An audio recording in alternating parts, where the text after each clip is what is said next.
Okay, so we were talking about surfaces by just saying that every point has a neighborhood that's homeomorphic to an open subset of R2. This is a rough way of saying that. Precisely we have made the statement that day. But to catch the geometric properties, that's not enough, because homeomorphisms are not sufficient to study the geometric properties. We need to make computations, etc. So the idea is to introduce calculus into it. But what is the, simply saying that sigma is a homeomorphism, we will make a little more demanding. First, of course, a smooth chart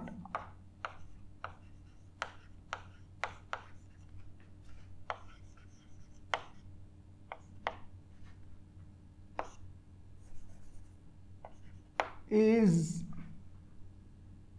a pair.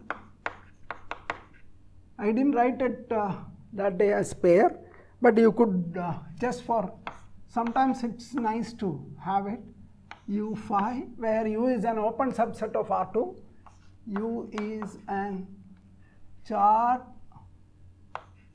on a surface S. Now, what is the surface? We have already seen. So there may be many charts. So when you want to say it's a smooth chart, any one of them, and this is the one, U is an open subset of R2. Everything we have said almost the same. Subset of R2 and phi from U to S intersection W is smooth. Well, if this is confusing, then is a homeomorphism, which we have already seen.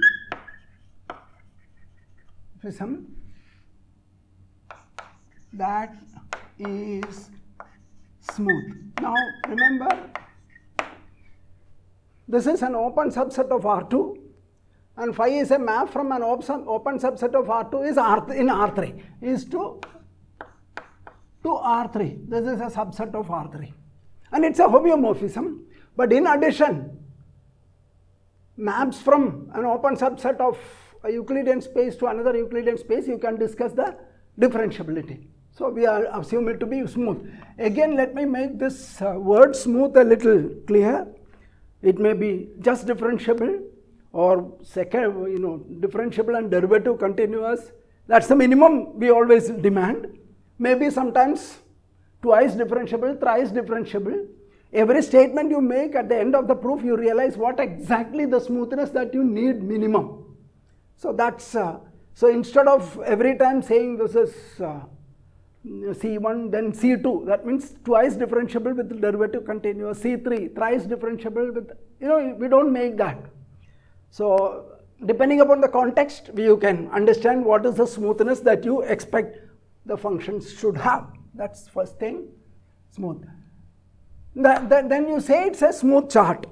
So but to do calculus, even this is not enough.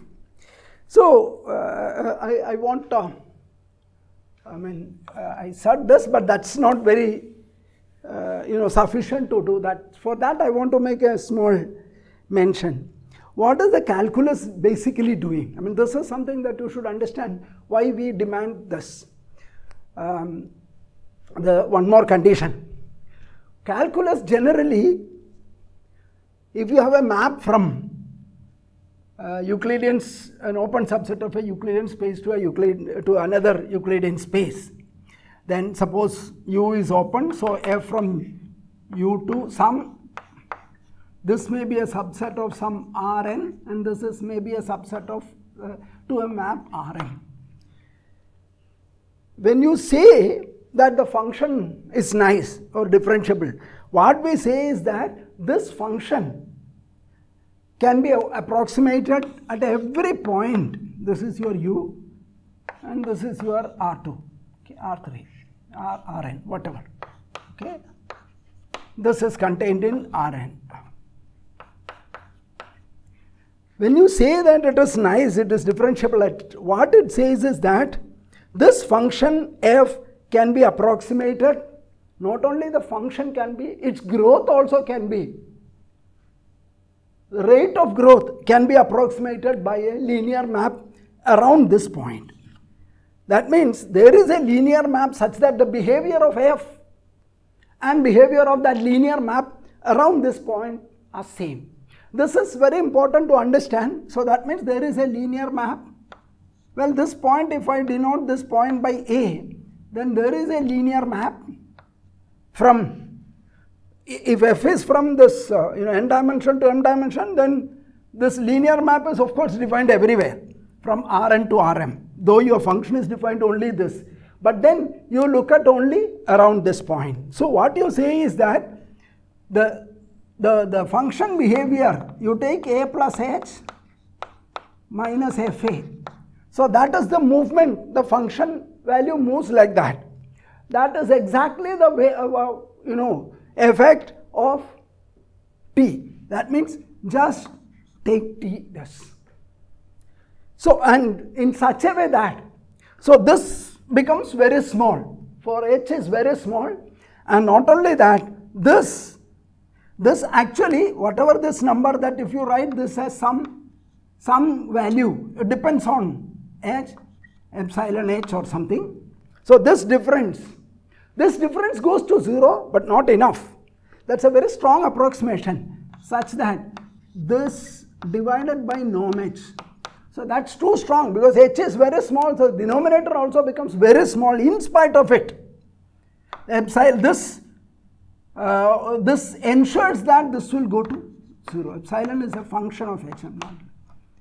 Okay, for each h, what you get is some vector. This is the vector. This vector goes much faster, goes to 0 much faster than h, so that even if you divide by norm h, which is very small, still the numerator is much smaller than that, so that this goes to 0. This is a strong approximation. So what you are saying is that this, or you can say, you look at what is the function value at a plus h. That's exactly fa plus th. Very close to that. There is a small, difference. There is a small error, but that error is very small, that even if you divide by norm h, the error is still very small and goes to 0. This is calculus. So let's not too much worry about this part of it, because that's the standard thing whenever you want it. But what it says is that you are approximating this f around this point by a linear map Ta. Of course, if you change the point, the linear map also changes. So if you want to understand how f behaves, you can get a lot of information about f by just looking at this Ta. In one variable calculus, what happened was, you look at gamma dot,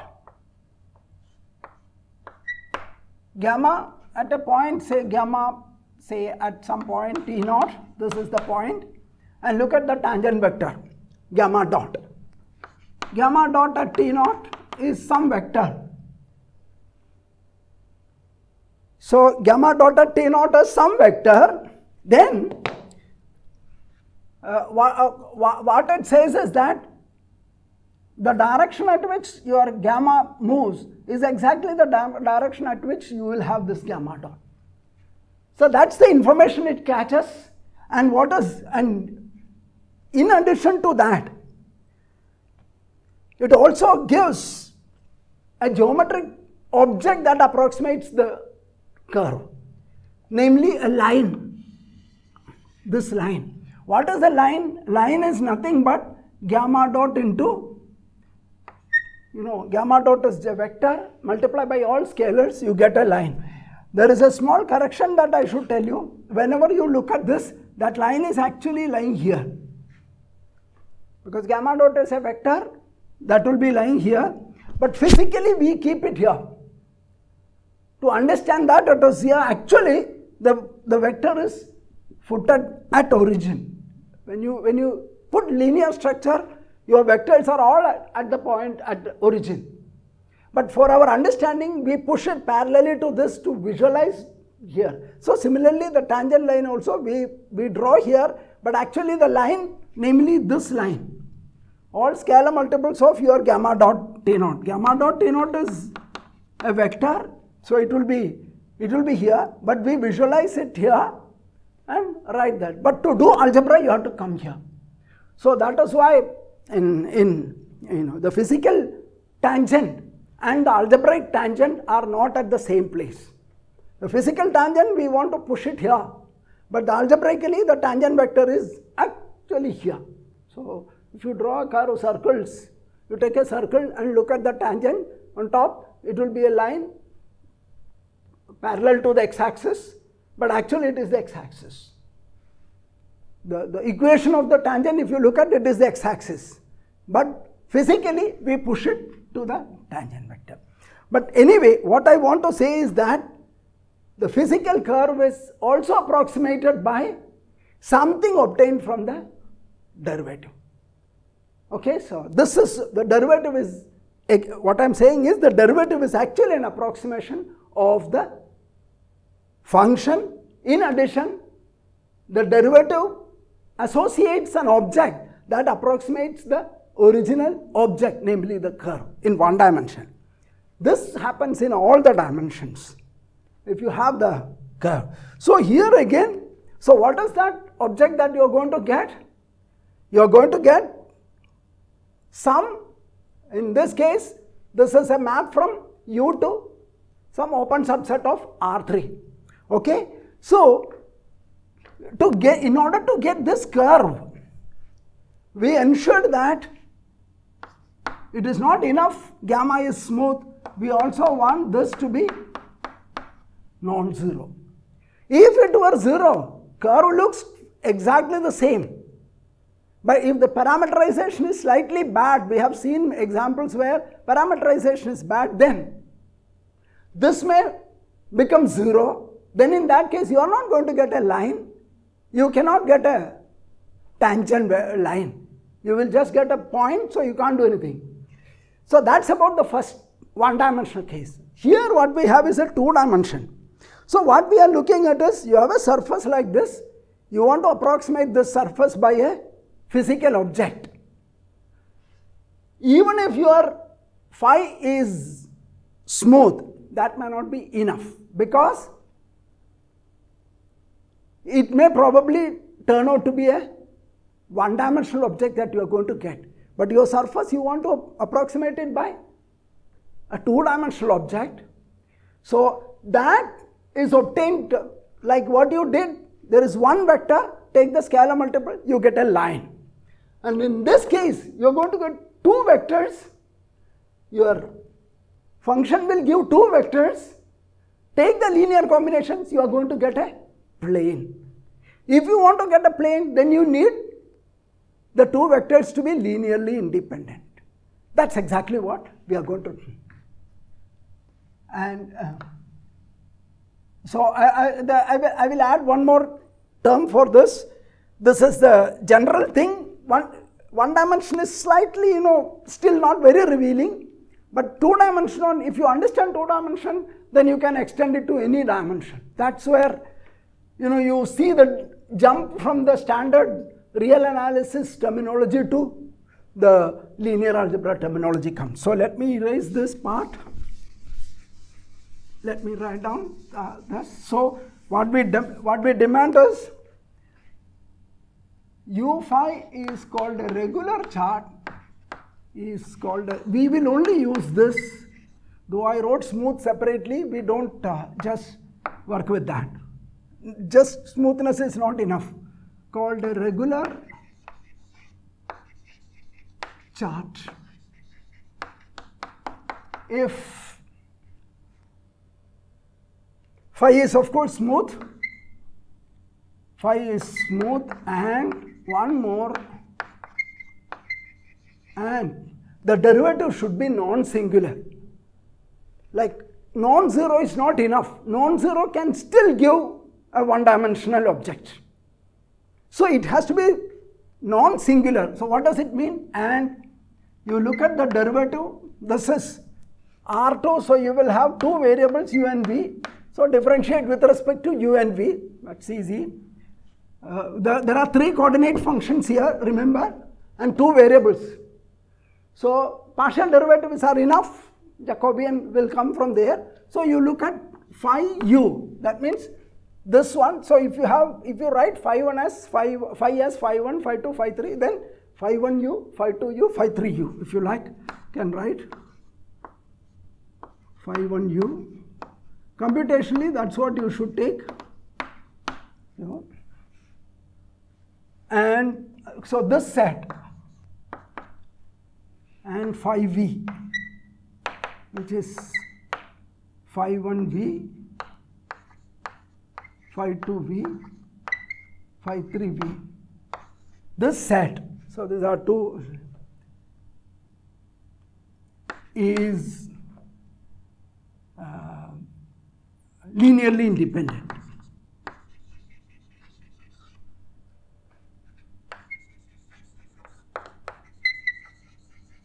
We don't keep writing like this. This itself will tell you. So this phi I did not write. If you want, you can write it as phi 1, phi 2, phi 3. There will be three coordinate functions. So this is how you linearly independent at all points on U. So if this happens, now you can get, you just take phi u and phi v and take their linear combinations, you're going to get a plane. Because they are linearly independent, two linearly independent vectors in R3 you're getting. So you get a plane. What we expect is that this plane actually approximates this surface at that point. Whichever point that you are evaluating and taking these two vectors, take the plane spanned by that, it will show how the curve behaves at that point. That's where calculus come into picture. So if S admits an atlas of regular charts,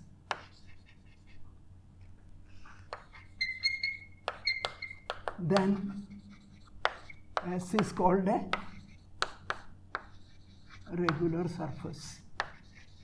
The other way we are regular surface. Okay, so be careful with that. Surface could be regular. Even for a regular surface, if you are not careful in choosing your atlas, you may still end up getting bad atlases, bad charts that are not regular. So you have to take extra care to get regular. This is not really the property of the surface, it is a property of this atlas, to be very precise. Okay, so even the same surface can have non-regular atlases. So it is not that if a surface is regular, if you take any atlas that will be regular, is not correct. Okay, so there's a choice involved, so you have to be careful. Okay, well, sir, because why I jumped into this is that all that we are going to discuss will have all these. So instead of again going back, whenever you have a surface, I mean you take the parameterization so that they are regular, and we can verify them. Some examples, let us get back to some examples that we have done, and some we have to now do. Okay, some more examples we do. One of the things that we did is plane. We gave a standard what is that term? Equation as sigma uv. I'll just recall, I'm not going to write all that. So this is u times some vector a plus v times some vector b plus c. This is how we have written the equation of the plane. But every plane comes like this. U and B are linearly independent. If U and B are linearly dependent, you can see that B can be written as some alpha times U, alpha times A. So this will be U A plus V alpha A plus C, which means it is a line passing through some T A plus C, which is a line. It is not a plane. So if you have a plane, then obviously you should have A and B linearly independent. In addition, as I said yesterday, we can assume more, but at least it should be linearly independent.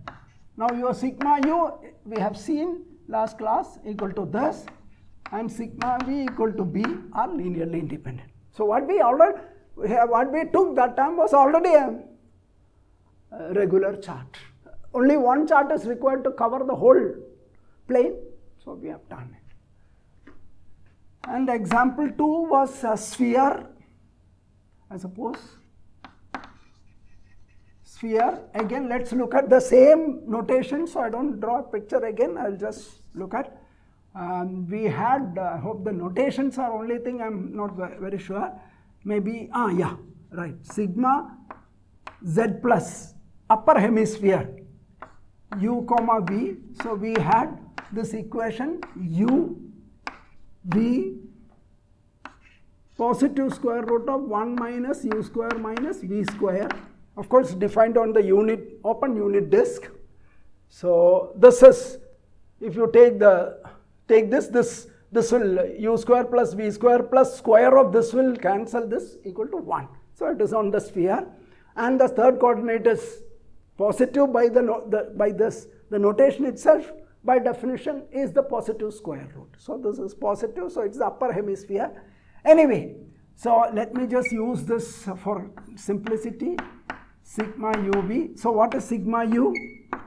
Sigma U is, let us differentiate first coordinate with all of them with the first U. So 1 comma, this is 0 comma, and this one, of course, there is a minus U upon root of, there will be 1 upon twice square root of 1 minus U square minus V square into derivative of this with respect to U, that is minus 2U, 2 gets cancelled, so this is what you get. Similarly for sigma V, well, you can again compute this exactly same way, 0 comma 1 comma something appears here. It's irrelevant, actually the third coordinate is irrelevant to check that this is linearly independent. 1 0, any scalar multiple of this plus any scalar multiple of this is 0 0 0, then alpha plus 0, so alpha is 0. Similarly 0 plus beta, that is 0, it's irrelevant what the third coordinate is. So obviously the one that we have taken is so this is linearly, it's in R3, you can see that this is in R3, is linearly independent. By the way, this is the first coordinate function, this is the second coordinate function, this is the third coordinate function. Okay, so we have seen this. First coordinate with respect to U, second coordinate with respect to U, third coordinate with respect to U. That's what we did. Similarly for V. So that's, I'm just comparing with what I have written here and what exactly it means. Linearly independent. So therefore, this is a regular chart. Okay, your phi.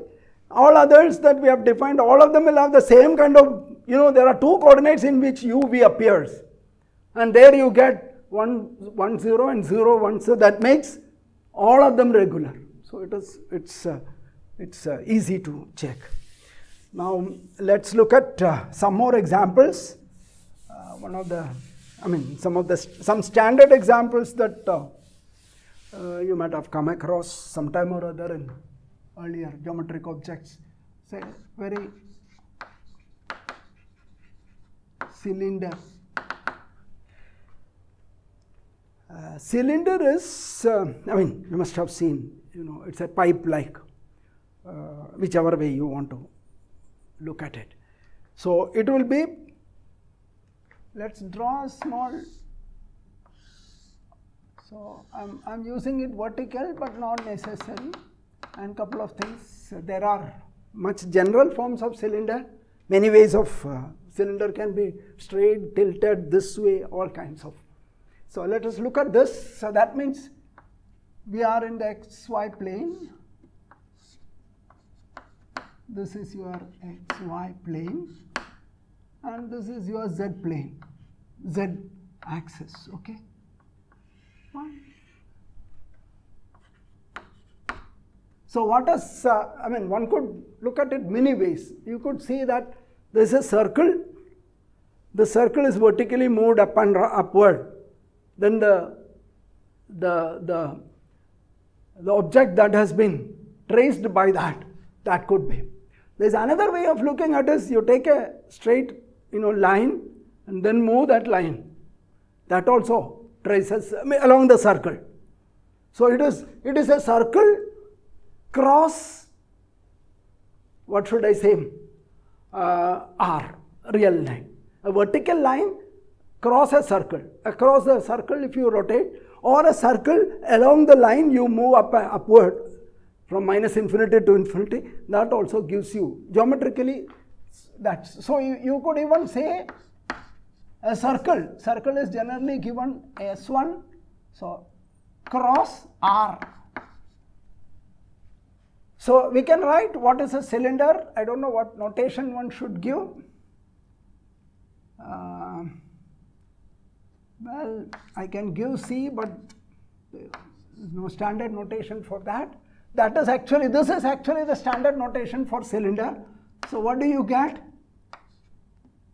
X, Y, Z such that this X and Y varies over this circle freely and Z varies over this R freely. So but this, of course, there is no condition, but here there are conditions, namely x square plus y square must be equal to 1. That's all.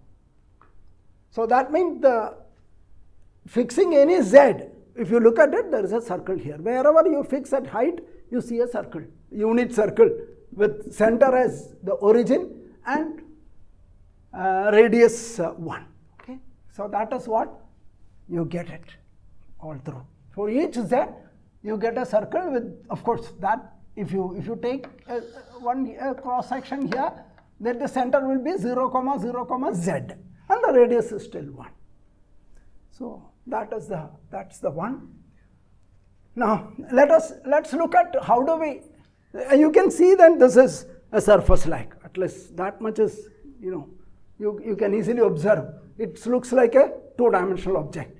So you could even take a paper and you could even fold it like that. You get it.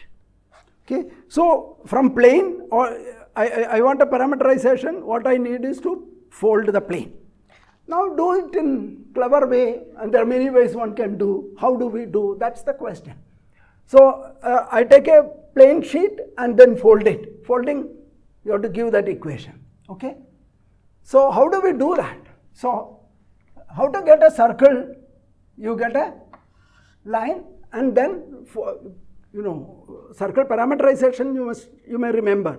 Take an interval 0, 1 or 0, 2 pi, whatever, and then bend it, use cos t sin t to get the circle. Exactly same thing is going to be repeated. That is done with the first coordinate. Second coordinate, anyway, you freely move the z coordinate. So the first coordinate, so we will take your u to be,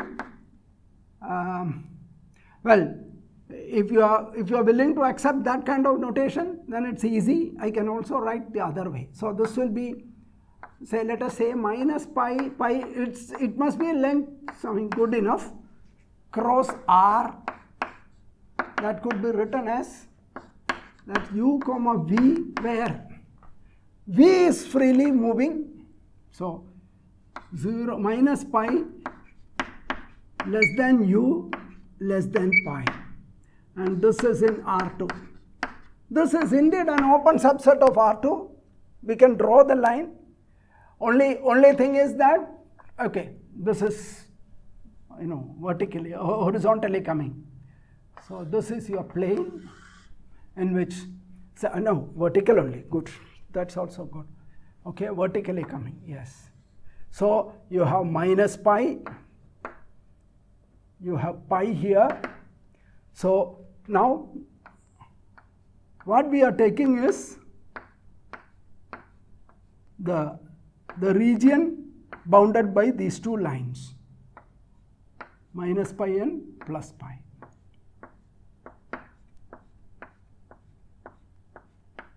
So physically what we do, we take this, of course this is minus 1, 1 minus pi, pi should have been much larger. Unfortunately it's a 3 times that, but my picture is like that. So what you do, you take this in fold and you get that, okay. Of course minus pi corresponds to the point on negative side, this one, this line will be missing. Okay, let us write down our sigma u comma v. So u varies over this, v freely varies, so this side nothing to worry. Height is same height you can take, but here you want to bend it, make it a circle.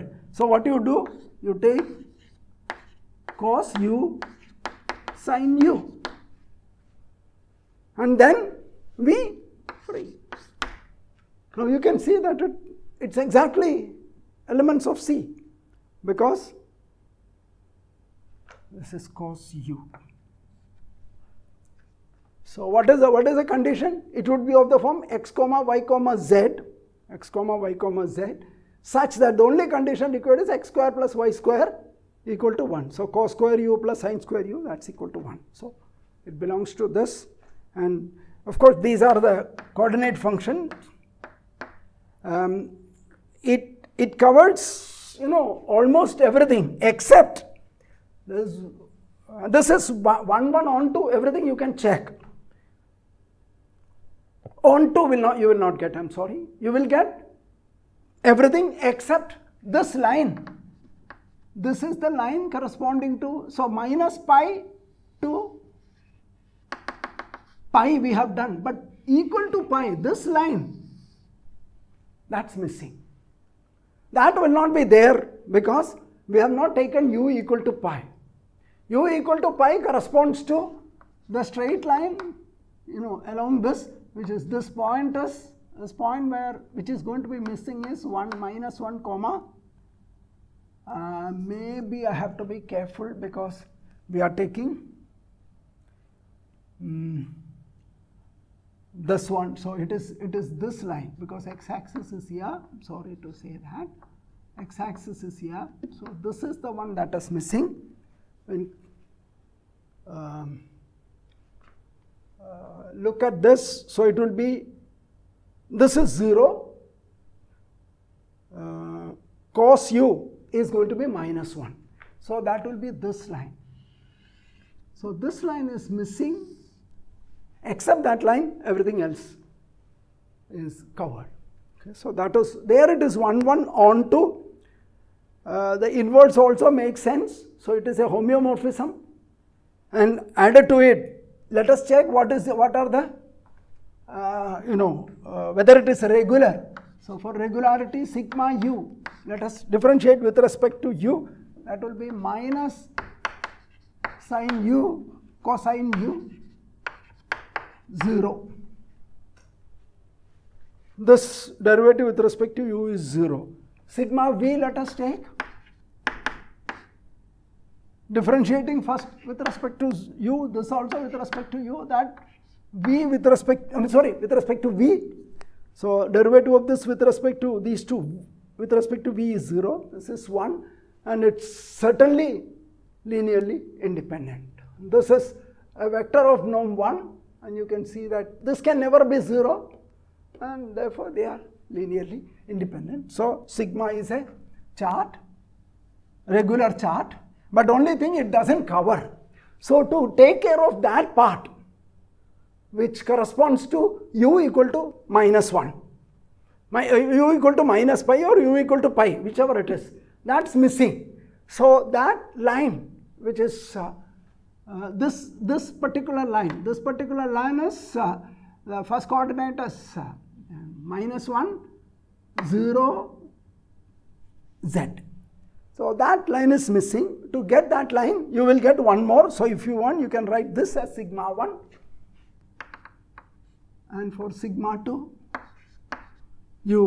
the same thing, same function, take your u1, if you have written this, then take your u2 is from u2, which is, I will write in short, 0 to pi cross r, and you can rewrite it this form, u comma v, such that u varies between 0 and 2 pi, and this will take care of u equal to pi. This here, what is missing is the u equal to pi or u equal to minus y, I mean this line. But this time, this line will be, which will be u equal to 0 or u corresponds to this line. So here, everything is covered except this line. And the second one, everything is covered except this one line. This corresponds to 1 comma 0 comma r. And this corresponds to minus 1 comma 0 comma z, this line, and this is 1 comma 0 comma z. Z varies, first and second coordinates are fixed. So those vertical lines also getting covered, which you could check. So I don't, same function is the same. Sigma 2 uv is cos u sin u v. So that gives you a regular parameterization. Everything is fine except that you cannot take one of them. The moment you exceed a little bit, then there will be overlap. So you can't get a what is that term? Parameterization. Well, we don't get into ask the question whether one will do, one will not do. That is a different question, but we are not going to get into all those technical aspects. So 2 are enough to take care of it. You may have more than that also. That's not very important. You need one chart so that we are done. Another, I don't work everything, but this is a very interesting example, so I will discuss that. Something called cone. What is a cone? Cone is this standard, kind of structure. So let me draw that. This is the cone. Something like this. Circular cone, I mean. Of course, the cone need not even be circular. There are nice cones without being circular also. But right now we are talking about circular cones. Okay. So how do we write that? There is a one standard way is looking at the equation way. So this is very important. We will come back to this and discuss a little bit. So some general criterion. So cones are generally written z square equal to x square plus y square. So this is the equation of of cones. Well, this equation also helps you to parameterize. Therefore there is nothing wrong in this because very explicitly given. So, but this one actually, it will have a part on downward also. So this could be written in a different way of saying what is your z. Your z is equal to square root of x square plus y square, but there is a problem, plus or minus. So you can easily get z if you know x and y. Only x and y varies independently. It's more explicit way of giving the object. But there is a small problem. The problem is at this point. So let's say we are sitting in R3, so that this is x coordinate, this is the y coordinate, and this is your z coordinate, and this is 0, 0, 0. That's a point on this equation. So when we do analytic geometry most often, that point is also considered as part of the cone. But for surface purpose, there is a problem. The problem is that's not a part of a, that cannot be. If it is there, it is not a surface. This point is always going to create a problem. You can never get a chart around that. So if you take any neighborhood of it, I will heuristically say what can go wrong. You take any neighborhood of this, that means take an open set in R3, intersect with the surface. So you will have two cones sitting up and down. Okay?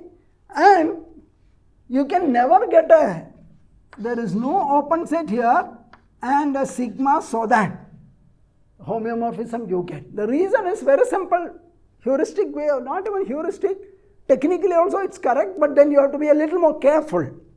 So you may get one homeomorphism, you may restrict yourself into a smaller one. So that if you look at, I will just restrict it to an open ball here and look at that. So it will have two cones, one upward, one downward. Okay? And so its inverse image will be, because this is a homeomorphism, you can also have an inverse. There is no problem.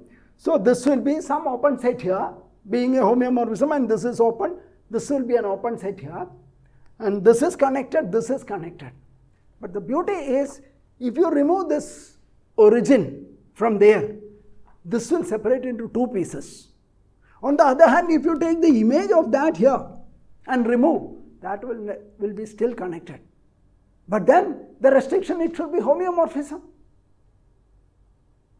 So what it says is that you can never get a surface chart around this point. If you look for a surface chart, you will never get. Even in topologically, you won't get a homeomorphism. No neighborhood is homeomorphic to an open subset of R2. And therefore, this is not a surface if 0, 0, 0 is added, is kept in that. So what we do, we remove that. So cone, when we define, the rest of it is quite trivial. You take x, y, z,